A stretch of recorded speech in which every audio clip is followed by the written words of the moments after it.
itself is so beautiful, and you know, you can see for miles and miles and miles, and the hills, the rolling hills, and it's so peaceful. There's just a scenic beauty to it that's not been disturbed. If they put the turbines up, obviously, you know, they'll have the red blinking light on the top of them. They'll never, you know, you'll always see that at night. It'll take that away from the hill country and our dark skies.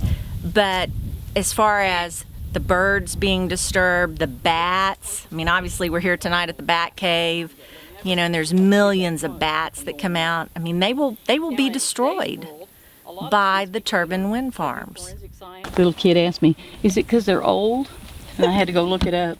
People that I knew from town would come out like in their 70s or 80s and bring a grandchild, because I'd say they hated bats. You know they hate bats, and yet they would come, and I'd say, well, you know, why you hate bats? You know, he's telling me most of them would, well, I'm not here because of me, and they'll end up sitting on the front row because the kid named a bat, and then it's part of their family, and they go and tell people. But this time of the year, normally, June and July and August, I'll be weed eating like 4:30, 5 o'clock, and they're already coming out. But they'll keep coming out because we have up to 5 different colonies, like Old Tunnel, Devil Sinkhole, and different ones that will come. And it boosts ours up. Anywhere from 4 to 6 million will join us to give birth here. They have just the perfect element. I don't know if it's because both openings, because we have another cave on premises that's just a single opening, and they won't touch it no much. You know, we cleared out and stuff, they just won't touch it. So there's something really special about this particular one. There's about 10,000 acres in here. It extends all the way across. We feel like Mason is just a unique, pristine environment that the wind farms just dramatically altered what was here. I've never had a rich uncle. I've never had an oil well. All of what we've made has come off of cattle in our life. Cattle and ranch lands is where we're at.